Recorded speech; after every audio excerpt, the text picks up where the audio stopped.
உன்னத பாட்டு அதிகாரம் 3. காலங்களில் என் படுக்கையிலே என் ஆத்தும நேசரை தேடினேன். தேடியும் நான் அவரை காணவில்லை.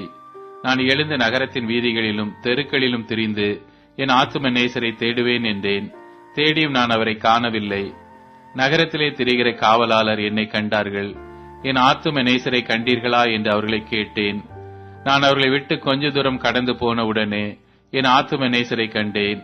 அவரை நான் என் தாயின் வீட்டிலும் என்னை பெற்றவளின் அறையிலும் கொண்டு வந்து விடு மட்டும் விடாமல் பற்றி கொண்டேன்.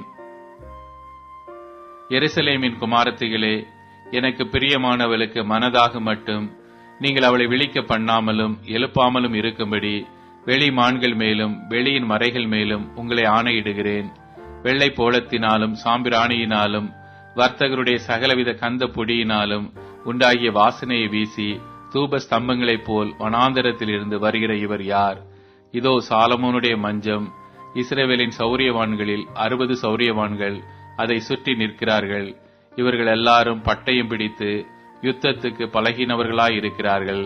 ராக்கால பயத்து நிமித்தம் அவனவனுடைய பட்டயம் அவனவன் அறையில் இருக்கிறது.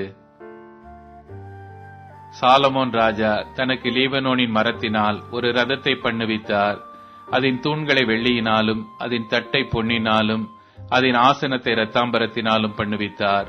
அதன் உட்புறத்திலே எருசலேமின் குமாரத்திகளின் நிமித்தம் நேசம் என்னும் சமுக்காலம் விரித்திருந்தது. சீயோன் குமாரத்திகளே, நீங்கள் புறப்பட்டு போய் ராஜாவாகிய சாலமோனின் கல்யாண நாளிலும் மன மகிழ்ச்சி நாளிலும் அவருடைய தாயார் அவருக்கு சூட்டின முடியோடு இருக்கிற அவரை பாருங்கள்.